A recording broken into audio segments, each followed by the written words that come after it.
Senorita Antonia took a nursing home. Paper streamers Aguinaldo to the residents of the home. There was no way out. I had to go.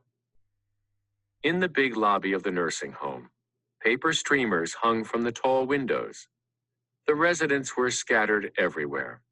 Some were seated on the couches. Some were in wheelchairs. Some walked clutching onto their walkers. A nurse hovered over a group of men as she dispensed pills. Senorita Antonia took out her guitar, and at the sound of the first bar, we began to sing a medley of carols. Several of the girls accompanied with maracas, güero, and palitos. Meanwhile, the residents clapped and sang along, while a sixth grader passed around our cards for us to give to them later. As I watched how happy our music made the residents, memories of my grandma rushed to me, making me dizzy with sadness. Suddenly I saw that everybody was visiting with the residents. I was alone. I didn't feel like joining one of the groups. Maybe I could quietly slip away until the visit was over. I hoped it would be soon. Then I noticed a chair against the yellow wall. I sat there, still holding the card I had made. Across the room, there was a frail old lady in a wheelchair. She was alone, too. I looked at my card again. It was rather pretty. I had painted it with shades of blue and gold. Maybe I could just hand it to her and leave. It might brighten her day. So gingerly, I crossed the lobby and stood next to her. Stop and check. Visualize. How does the author describe the setting on pages 184 to 185?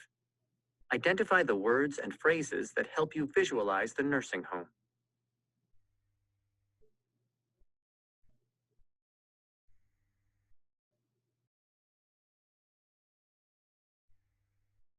"Who is there?" the old lady asked as she coquettishly fixed her silver bun with a light touch of her manicured hand. "My name is Marilia," I said.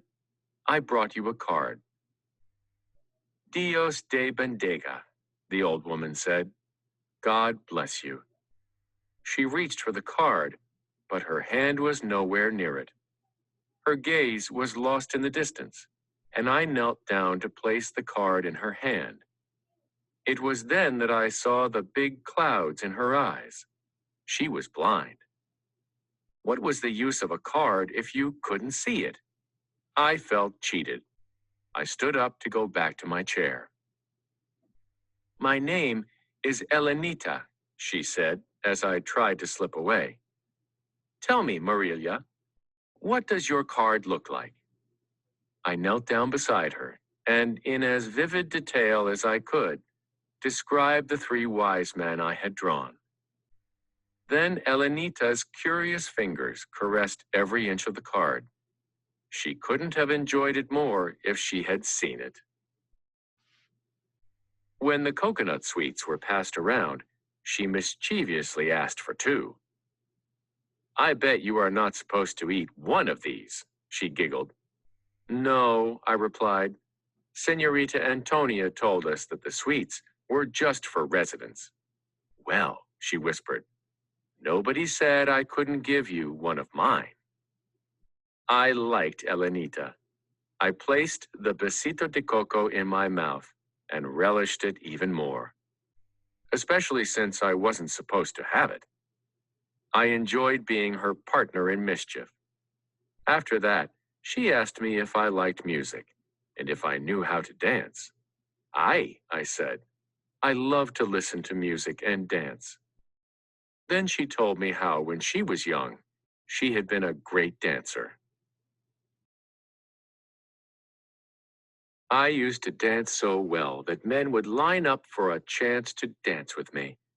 I had many, many suitors at one time," she said.